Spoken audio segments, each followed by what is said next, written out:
Fiato alle trombe, ad Artigianato Vivo arriva Giorgio Barbarotta, 44 anni, trevigiano, cantautore. La prima domanda che gli faccio è: Barbarotta è un nome d'arte o è proprio il tuo cognome? Assolutamente cognome. Tu sei trevigiano, abbiamo detto, da 20 anni nella musica, hai fatto tanti album, tanti dischi e soprattutto hai calcato tantissimi palcoscenici. Ci parli un po' della tua esperienza musicale?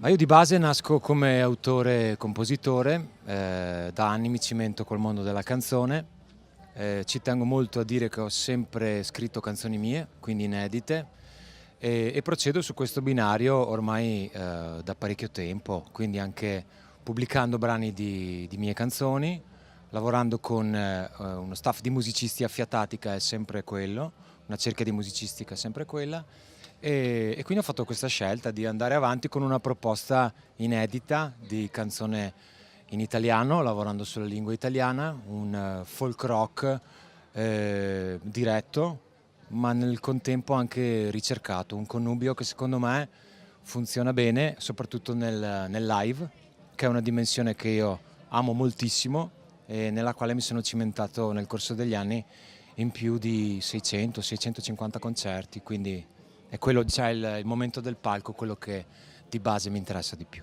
Sei un animale da palcoscenico in pratica. Sì, questo dipende anche dalle varie età e fasi che ho attraversato.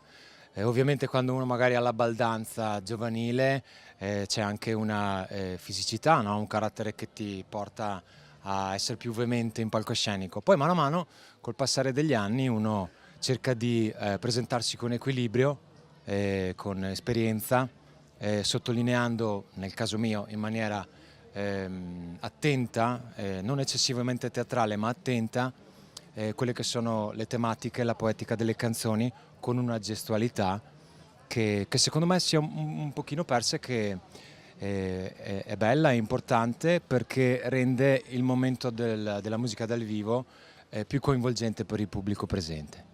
Lo sai che ad Artigianato Vivo è un palco molto difficile, sono tutti esigenti, qui sono abituati bene. Beh, questo mi fa piacere e mi stimola. È una rassegna che io comunque conosco da tanti anni perché ho avuto il piacere di frequentarla come utente, come pubblico, come persona comune, insomma.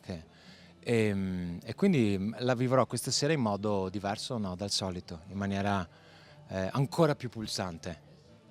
I progetti nel cassetto, i sogni per il futuro? Ma io sto ultimando un nuovo album che è il sesto a mio nome e poi ne ho quasi altrettanti negli anni 90 con delle rock band di cui ho fatto parte, alcune che ho addirittura fondato e quindi lo sto ultimando. A me piace fare le cose in modo molto minuzioso, talvolta anche vengo preso in giro, no? Dalle persone con cui lavoro perché mi tacciano di essere addirittura maniacale. Però è un po' come gli artigiani, lavori di cesello fin quando all'interno del tuo mestiere, no? Della tua arte, non ti senti realizzato e dici ok, adesso l'opera è finita.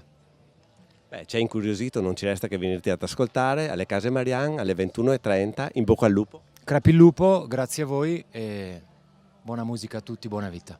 Grazie.